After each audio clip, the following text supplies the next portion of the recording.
Hey friends, welcome back to Midweek. We're glad that you're joining with us tonight as we enter into week 2 of our More Than Miracles series, where we're looking at the Gospel of John and just watching how John records about 7 to 8 miracles that Jesus performed. And as he spent decades reflecting on this journey, he comes to write to us a specific spiritual lesson that Jesus intended with these miracles. Now, whether the lesson was for the disciples, for the audience in which he performed the miracle, or even all the way to us today, these miracles transcend time. And so as we look at these 7 miracles, we just strap in and we look at what is Jesus trying to tell us about spiritual growth, about discipleship. And that's what John is really trying to get us to understand. And so if you were with us last week, we introduced this series and we looked at John chapter 2, where Jesus turns water into wine. And tonight we're going to go a few chapters over to chapter 4, where we see the second miracle that Jesus performed. And it's in the same region that the wine was at. And so if you got your Bible, turn to John chapter 4 and look at verse 46 and following. It says this: "So he came again to Cana." Cana was the region in which the wedding feast was, in Galilee, where he had made the water wine. And at Capernaum there was an official whose son was ill. And when this man heard that Jesus had come from Judea to Galilee, he went to him and asked him to come down and heal his son, for it was at that point of death. So Jesus said to him, "Unless you see signs and wonders, you will not believe." And the official said to him, "Sir, come down before my child dies." And Jesus said to him, "Go, your son will live." The man believed the word that Jesus spoke to him and went on his way. And as he was going down, the servants met him and told him that his son was recovering. So he asked them the hour at which he began to get better. And they said to him, "Yesterday at the 7th hour, the fever left him." The father knew that was the hour in which Jesus said to him, "Your son will live." And he himself believed, and his household. This was now the second sign that Jesus did when he came from Judea to Galilee. Okay, so what is the spiritual connection in this story? What is Jesus trying to do, and what is the lesson John is trying to get us to understand? Okay, so first of all, let's talk about kind of the healthcare that took place in this ancient Roman area of Galilee specifically. They didn't really have the medicine that we have in our modern culture. In fact, if you were to break out in a fever, it was oftentimes a death sentence, because they didn't have anything to kind of cure the body. They didn't have anything to heal the brokenness or whatever's creating the fever. And they just kind of left you to lay there. They tried to make you as comfortable as they could with whatever teas and herbal medicines that they could try to create. But for the most part, they didn't have really anything that could combat something this aggressive. So fevers often was a sign of death. And so as this royal official, which is another issue, is that this guy probably works for Herod of some sorts. He probably is working with the Roman government. He's definitely a Gentile, or at least a Hellenistic Jew. But regardless, he's not really into the whole Jesus thing yet. And so he hears these rumors, most likely being that this is still Cana and Capernaum and all these little surrounding areas from where the water turned. News is starting to travel fast. And so this guy gets word that there's a guy who did this miracle over here at Cana at this wedding. And you know how word travels fast. So it probably got to him, and he had this inkling in his heart that maybe, just maybe, if I go to him and I approach about my son, maybe Jesus will heal him.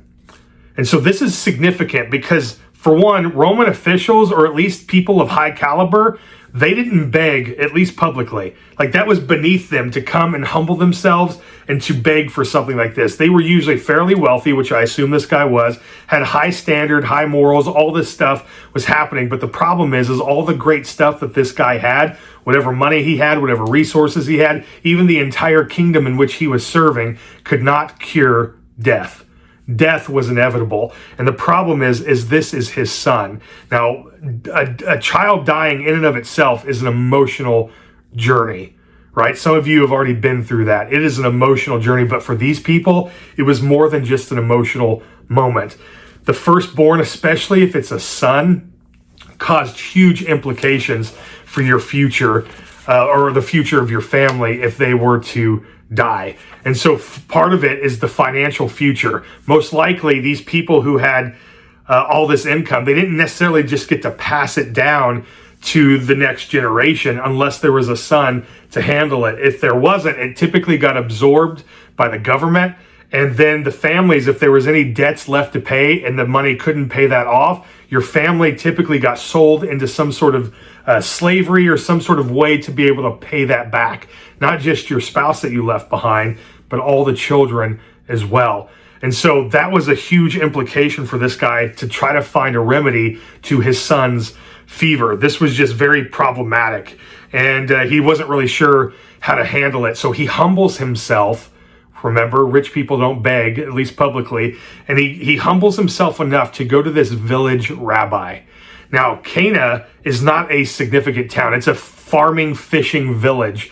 And this guy's either working this patrol or he's in the area, and he decides to humble himself to go talk to this village rabbi named Jesus and just see maybe if Jesus can offer something. But it was more than just the family fortune and future. His honor was at stake, and the economic stability of his household was just in dire ruin at this moment. So there was a lot going on, and that's when he decides to approach Jesus, and he humbly asks, "Can you come and heal my son?"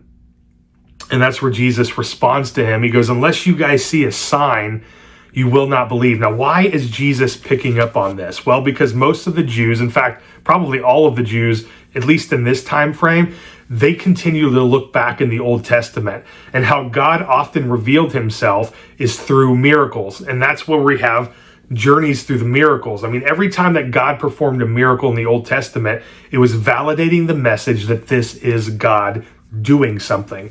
And so they expected the Messiah to come and perform miracles. Now, Jesus does this, and God does confirm that Jesus is who he is, especially as we begin this journey of the miracles.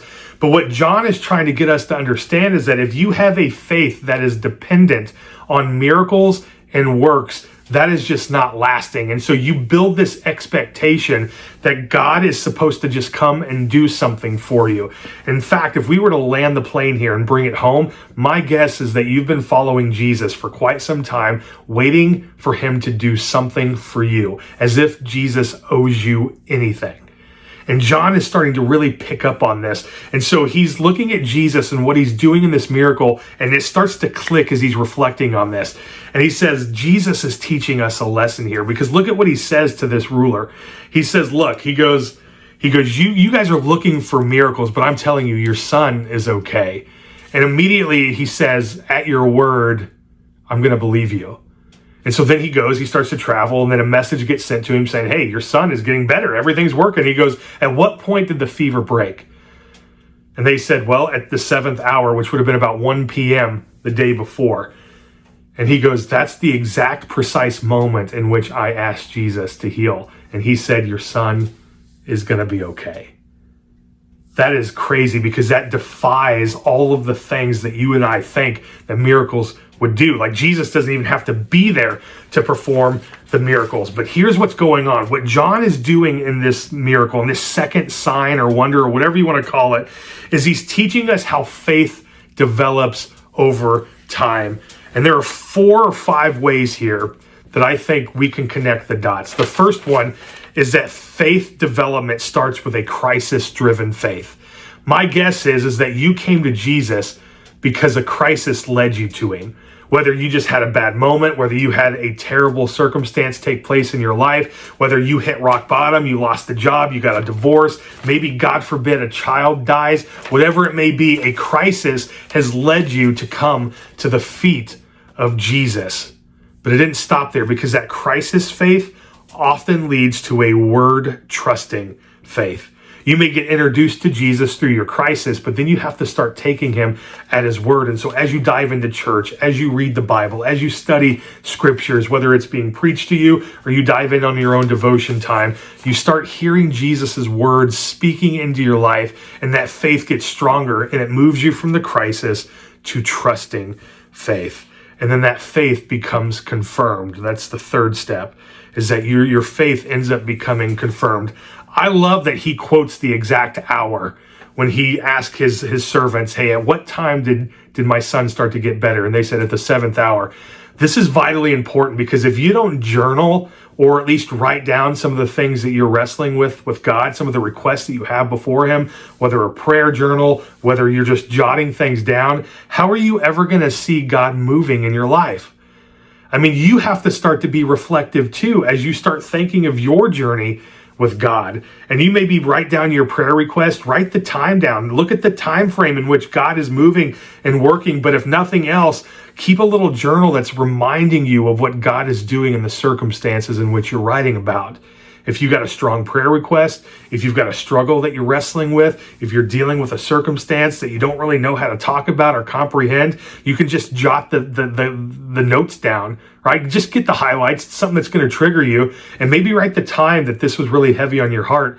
And then it gives you a reference point to look back to see exactly how God is moving. And that's how you can confirm that the faith you have is growing. Not that God's going to always answer your prayer the way that you want to. Don't misunderstand me.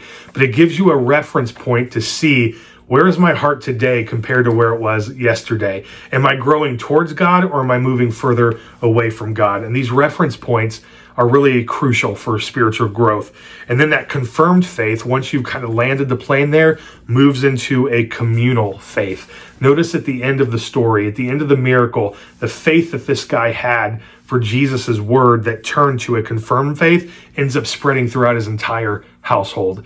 And his wife, his other children, we don't know who all's there, but John makes it very clear that the faith that this guy had as he moved and progressed through this spiritual journey, this growth, ends up transcending his own life and ends up bringing everybody under his roof into a belief in who Jesus is. And that's how faith works. And so again, when Jesus is coming and talking to you and looking at you and performing all of these miracles, we need to look at them and say, at what point or what can I gain from knowing what Jesus is doing? And if we look carefully, like John is trying to do, we can see the lesson there. And what Jesus is trying to tell us is that faith is more than miracles. Friends, I hope you have a great week, and we'll see you next time.